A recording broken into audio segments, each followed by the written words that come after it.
Greetings and salutations, tech watchers, and welcome to another edition of Accountech Bytes. We've been away for a week while I've been off on holiday, but we're back and we're in the swing of things. So what has been happening in the world of accounting technology? Libeo, the French payments firm, has announced that it's pulling the plug on its UK operations. So they are citing market conditions. They're going to be focusing on their home market of France. So from the 1st of June, they will be shuttering their zero links and the service will be no longer available. This comes at a time when the sort of the payments boom that we saw in accounting tech last year seems to be sort of leveling off. We've had this, we've had Commer's decision to sell to Weaver. So yeah, but a bit of analysis from a friend of the show, John Toon here. It says, although that products like Libeo don't naturally fall in the same bracket as the likes of Dext and Auto Entry, these OCR products, they were kind of, because they provided similar services that overlap, they were kind of competing with them, which are quite entrenched in the UK market. It's never nice to see firms exit the UK, but we wish everyone involved a bon chance for the next challenge. KPM, so Cloud Suite KPM, who I think towards the tail end of last year announced a bit of investment in the product, and they seem to be putting it to some good use with the product. So they've added a payment collection module, KPM Pay, and they've also rebooted their e-signing product, so Cappy Sign, that allows you to go from some of your modules, so accounts production, self-assessment, so you can directly use Cappy Sign to send your client documents to approve or sign. So congratulations to everyone involved there. A tech adjacent story, perhaps, that I've written about, and that is Optionis. So for those not familiar, Optionis was the group behind household names like SJD Accountancy, Nixon Williams, a few umbrella firms as well. They've decided to rebrand the whole shooting match to Karula Group, and that is off the back of, I think, possibly the largest ransomware attack that the accounting industry has ever seen. Towards the beginning of last year, I wrote about it on the site. A link to that and everything else you can find in the description to this video.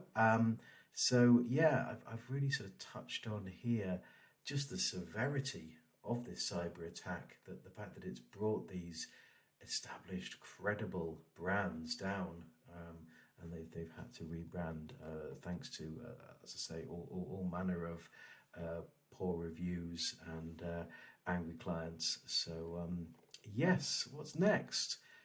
Recorded a podcast yesterday with our editor Richard Hattersley and Tax Supremo Paul Applin. We talked mostly about sort of tax and tax tech. We talked about the agent dedicated line, HMRC's digital by default strategy. So do check that out, either again, link in the description, or you can search for Accounting Web on your pod player of choice. Xero has announced they're making some changes to Xero Search. So talking about sort of upgrades to technology, they've refreshed the search bar, filtered drop-down menu, creating a new invoice functionality. So if you're interested, do check that out. This one's in the inbox, so apologies.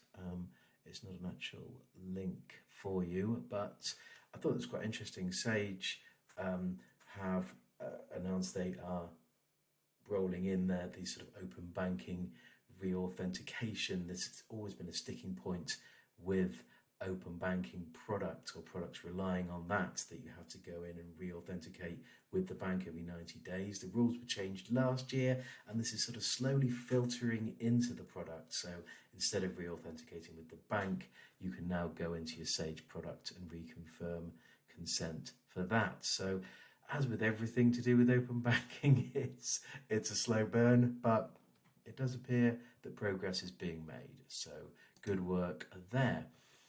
into it. QuickBooks, story on accounting today here.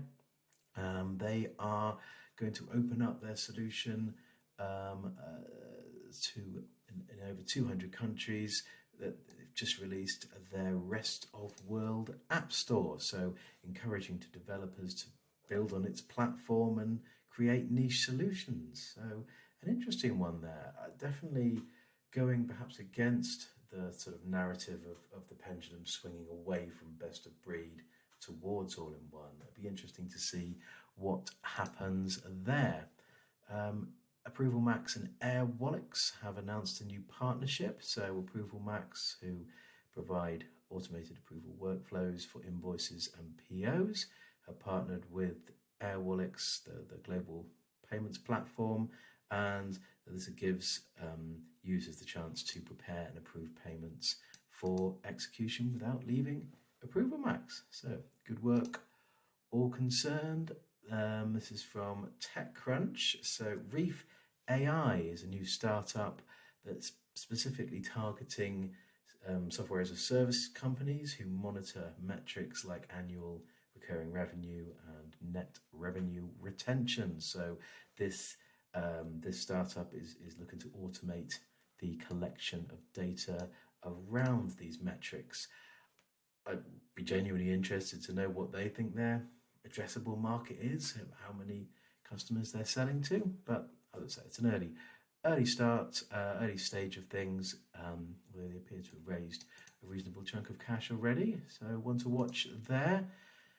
I do bring this up every so often, but Fujitsu, so the company behind faulty software for the UK's post office that ended up with hundreds of UK postmasters convicted, imprisoned, and sadly in a couple of cases taking their own lives through false accounting charges.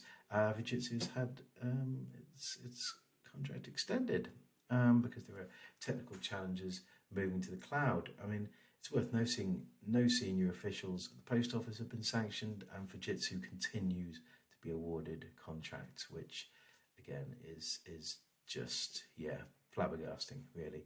Onto some nicer news now, and Emma Crawford-Falcano, who previously was at Ignition, has now returned from maternity to join Iris. So congratulations to Emma and Iris for that.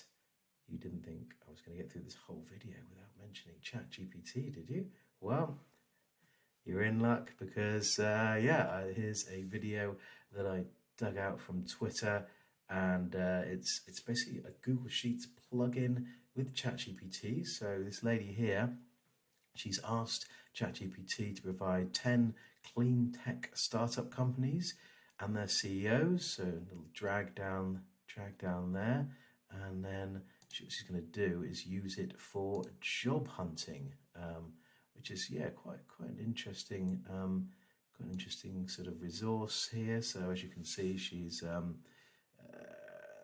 telling it to provide little synopses of each company, prepare a LinkedIn message based on the CEO and their interests, and then some questions to ask during any potential interview, which perhaps removes some of the shoe leather from the job searching, but perhaps opens these CEOs up to a fair amount of spam as well. What's definitely not spam, however, is my accounting technology email in your inbox every Thursday. So do sign up if you haven't already by popping your email address in the box below. Thank you ever so much for watching. Have a good weekend. I'll see you next week. Bye.